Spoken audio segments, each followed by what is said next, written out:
అసలు గేటెడ్ కమ్యూనిటీలో ఉంటే ఇవే బెనిఫిట్స్ గైస్. ముందుగా అందరికీ హ్యాపీ ఉమెన్స్ డే. నా సబ్స్క్రైబర్స్‌లో ఎంతమంది లేడీస్ ఉన్నారో వాళ్ళందరికీ పేరు పేరున హ్యాపీ ఉమెన్స్ డే. ఇక్కడ వచ్చేసి నిన్నటి వీడియో ఇది. నిన్న నైట్ వచ్చేసి మా హస్బెండ్ వాళ్ళ ఫ్రెండ్స్ కొంతమంది కొలీగ్స్ ఈ గేటెడ్ కమ్యూనిటీలో అయితే ఉంటారు. సో వాళ్ళ దాంట్లో ఈవెంట్ జరుగుతుంటే మమ్మల్ని ఇన్విటేషన్ కింద పిలిచారు. ఇంకా మాకు బోర్ కొడుతుంది వీకెండ్ కదా అన్నట్టు ఇంకా సరదాగా దగ్గరే మాకు కూడా వెళ్ళాము. ఎలా ఉంటుంది అసలు గేటెడ్ కమ్యూనిటీస్ అంటే, దాంట్లో ఈవెంట్స్ ఎలా ఉంటాయి చూడాలనిపించి ఇంకా వెళ్ళాము. ఇది వచ్చేసి హోలీ ఈవెంట్. హోలీ అనేది వీక్ డేస్లో వచ్చిందని వాళ్ళు వీకెండ్స్లో అయితే స్పెషల్గా కండక్ట్ చేసుకున్నారు. వాళ్ళ కమ్యూనిటీలో ఉండే ఫ్యామిలీస్ అందరు కూర్చుని.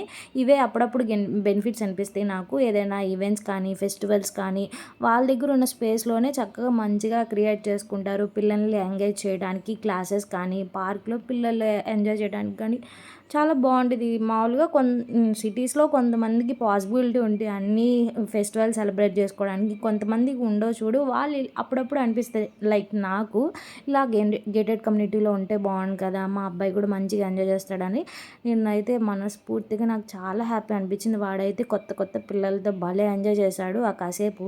మా ఆయనేమో వాళ్ళ ఫ్రెండ్స్తో మంచిగా ఎంజాయ్ చేశాడు. నేనేమో మా అబ్బాయిని తీసుకుని పార్క్లో, మా అబ్బాయి ఏమో చక్కగా గేమ్స్ ఆడుకున్నాను. నేనేమో అక్కడ ఉన్న కొంచెం తెలుగు వాళ్ళు ఉంటే చక్కగా మనసారా తెలుగులో మాట్లాడాను. చెన్నైలో చాలా డేస్ అయిపోయింది ఇలా ఉండే ఏరియా అయితే మొత్తం తమిళోళ్ళు. సో తెలుగు వాళ్ళు ఎక్కువ ఉంటారు. సో మొత్తం బోరింగ్లా అనిపిస్తుంది నాకు. మొత్తానికి మా ఆయన పుణ్యమా అంటూ తెలుగు వాళ్ళ ఫ్రెండ్స్ కూడా నాకు అయిపోయారు. అండ్ మీకు కనుక మా వీడియోస్ నచ్చినట్టయితే సబ్స్క్రైబ్.